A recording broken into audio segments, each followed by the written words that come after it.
최근 들어 기승을 부리고 있는 중국 불법 어선들의 정체가 드러나 국제사회의 우려를 낳고 있습니다. 그동안 남의 나라 수자원과 해양 생물들을 쓸어가는 중국 어민들의 정체는 사실 중국이 남중국해 등 영유권 분쟁 지역이나 조업 갈등이 벌어지는 해역에서 무력을 행사하기 위해 만든 중군사 조직인 해상민병대라는 것인데요. 앞으로 우리나라와의 서해 이어도 해양 분쟁에서도 해상민병을 활용할 가능성이 높아 대책 마련이 시급하다는 지적이 나오고 있습니다. 중국의 불법 노략질은 날이 갈수록 진화하고 있습니다. 대체 왜 이따위 단체를 조직하고 있는가 하면 침략당한 상대방 국가 측의 군사적 대응을 어렵게 하는 이른바 회색지대 전략수단으로 해상민병을 적극 활용하고 있다는 분석이 나오고 있습니다. 어쩐지 중국 불법 어선들 그냥 어민들이라기엔 해머, 쇠꼬챙이를 들고 다니질 않나, 겁대가리 없이 대한민국 해경과 무력으로 싸우려고 하지를 않나, 포획된 배 찾아가겠다면서 폭력 행사할 때부터 뭔가 구린내가 나기는 했습니다. 대한민국 정부 및 군 당국 분석에 따르면 중국은 평상시 생업에 종사하다가 전시에 군으로 편입되는 민병제도를 운영하고 있습니다. 해상민병은 18세부터 35세 어민들이 의무적으로 가입하게 돼 있고 전체 민병 800만 명 중 3.7%인 30만 명 규모로 추정되고 있습니다. 말이 30만 명이지 거의 대군 수준에 가까운 인원들인데요. 중국 정부는 전세계 바다를 자신들의 영역으로 만들기 위함과 동시에 돈도 아끼면서 사건이 터져도 국제적으로 큰 소리 칠 수 있는 최적의 방법으로 해상민병을 택한 것으로 보입니다.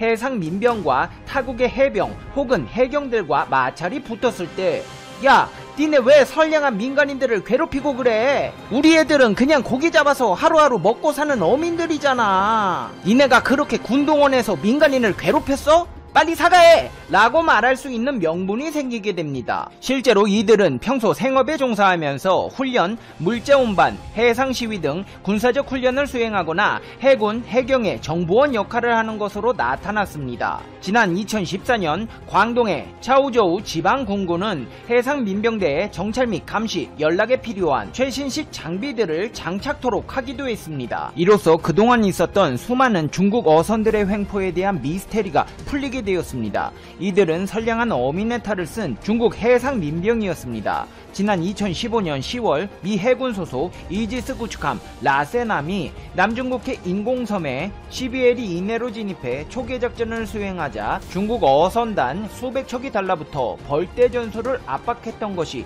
대표적인 사례로 꼽히는데요. 감히 중국 어선 따위가 전세계 군사 최강국의 이지스 구축함에 기어오르려 했다는 것은 이들의 정체가 해상민병이었기 때문에 가능했습니다.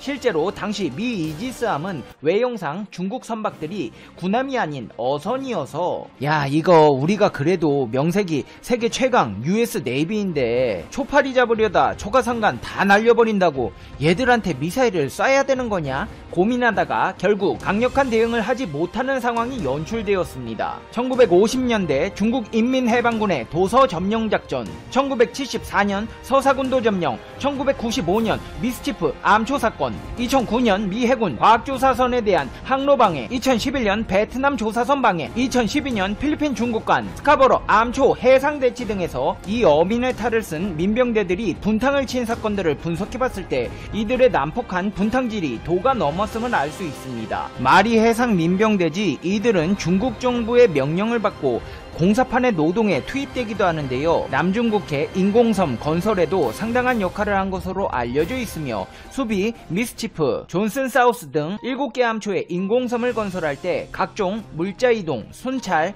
호위 등의 임무를 맡기도 했습니다. 해상민병이라는 이름이 무색하게 군사장비를 동원한 국지도발에 동원되기도 하는데요. 지난해 5월엔 남중국해에서 비행하던 해군 소속 헬리콥터가 중국 어선들로부터 레이저 공격을 받아 파문 일기도 했습니다. 당시 호주 해군 헬기는 다국적 해상 훈련을 위해 남중국해 공해상을 비행하다 여러 척의 중국 어선으로부터 레이저 공격을 받았다고 밝혔고 중국은 부인했지만 호주 군 당국은 해상 민병대의 소행으로 분석했습니다. 지난 2018년엔 아프리카 지부티에서도 미국 항공기가 중국 어선으로부터 레이저 공격을 받아 조종사 2명이 눈에 경상을 입었던 사건도 있습니다. 중국의 이 같은 횡포로부터 제주도에 제주도 역시 자유롭지 못한데요. 최근 제주도 차귀도 인근 해상에서 중국 어선이 불법으로 설치한 어구들이 잇따라 적발되었습니다. 남해 어업관리단에 따르면 소속 무궁화 4호는 차귀도 어방 약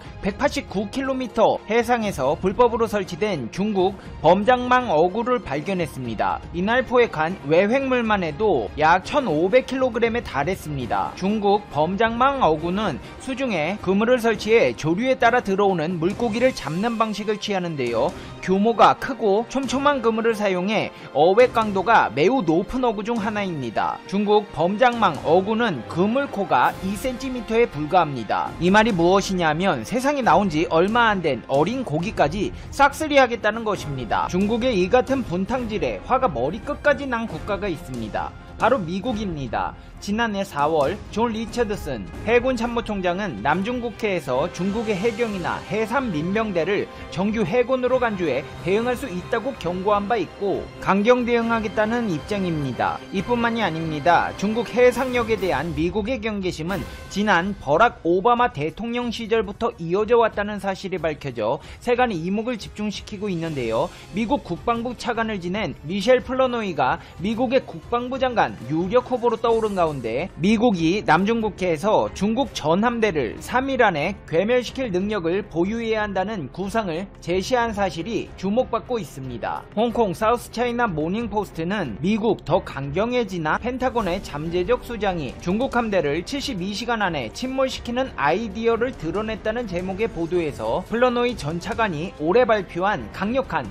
대중 억지 개념을 소개했습니다. 그는 지난 6월 포린 어페어스 기고문에서 미국이 영내에 중국의 군사적 주장을 꺾을 수 있을 만큼 확고한 억지력을 가짐으로써 중국 지도부가 오판하지 않도록 해야 한다고 주장했습니다. 그러면서 예를 들어 미국이 남중국해에서 중국의 모든 군함과 잠수함, 상선을 72시간 안에 침몰시킬 능력을 갖춘다면 중국은 대만을 봉쇄하거나 침공하는 결정을 내리기에 앞서 2번은 더 생각하게 될 것이라며 그들은 자신의 전함대를 투입할 만한 가치가 있는지에 의문을 품게 될 것이라고 밝혔습니다. 여기에 대해 진행 중인 미국 대선이 어떻게 끝날지 귀추가 주목되는 가운데 도널드 트럼프 미국 대통령은 내년 1월까지 남은 임기 10주 동안 중국에 대한 강경책을 쏟아낼 것으로 보입니다. 미국의 언론 매체 악시오스는 트럼프 대통령이 임기 마지막까지 1년의 대중 강경책을 펼칠 예정이라고 보도했습니다. 트럼프 행정부는 우선 신장, 홍콩 인권 탄압에 관여했거나 미국의 국가안보를 위협한 혐의를 받고 있는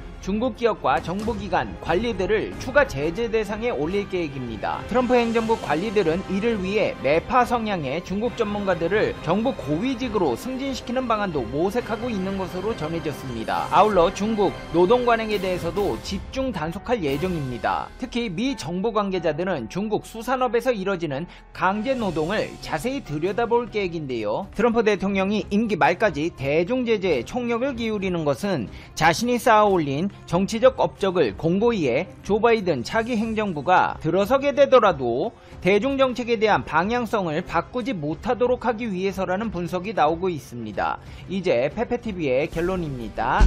Conclusion. 페페TV. 올해 3분기 전 세계 TV 시장이 호황을 누린 가운데 한국산 TV 출하량이 중국 업체 출하량보다 많은 것으로 나타났다. 삼성전자, LG전자는 나란히 출하 점유율 1위, 2위를 기록했다. 24일 시장 조사업체 옴디아에 따르면 올해 3분기 전 세계 TV 출하량은 역대 3분기 최대치인 6286만 5천 대를 기록했다. 이는 전년 동기 대비 15%가량 늘어난 수치로 당초 전망치인 5688만 대보다 10% 이상 높은 수준이다. 3분기 TV 출하량은 신종 코로나 바이러스 감염증 사태에 억눌렸던 수요가 폭발하며 급증한 것으로 풀이된다. 지역별로 보면 북미 시장의 출하량이 사상 최고인 1639만 9천 대를 기록했으며 서유럽과 일본 또한 3분기 출하량으로는 지난 2011년 이후 최대치를 기록하며 전체 TV 시장 성장을 견인했다. 특히 한국산 TV 점유율은 35.3%로 중국 업체 점유율 33.8%를 앞서며 출하량 기준 1위를 탈환했다. 한국산 TV 출하량은 역대 3분기 가운데 최대를 기록했다.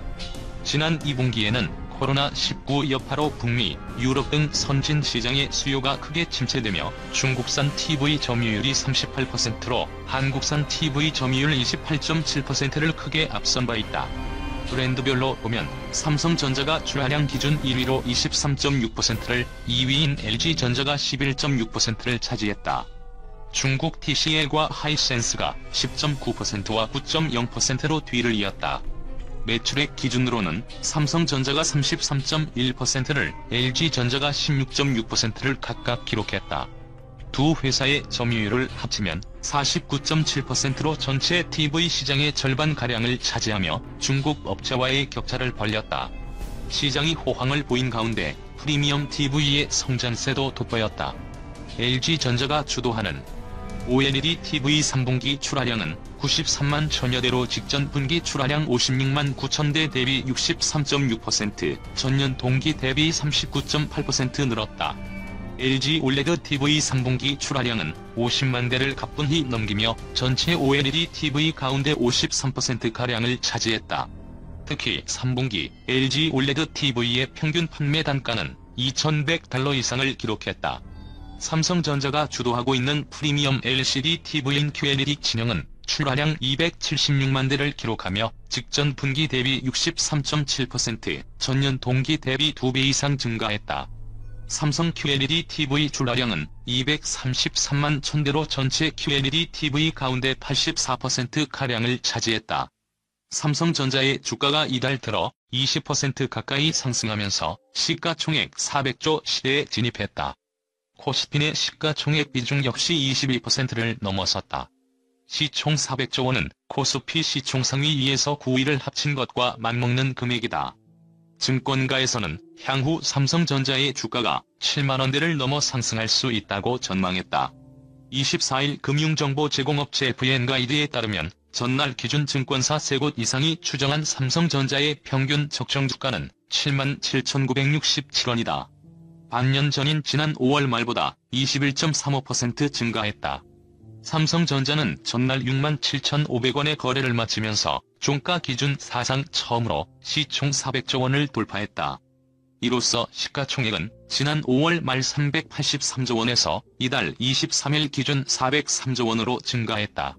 시총 400조 원은 전날 종가 기준으로 코스피 시총 2위부터 9위의 시가총액을 합친 것과 맞먹는 금액이다.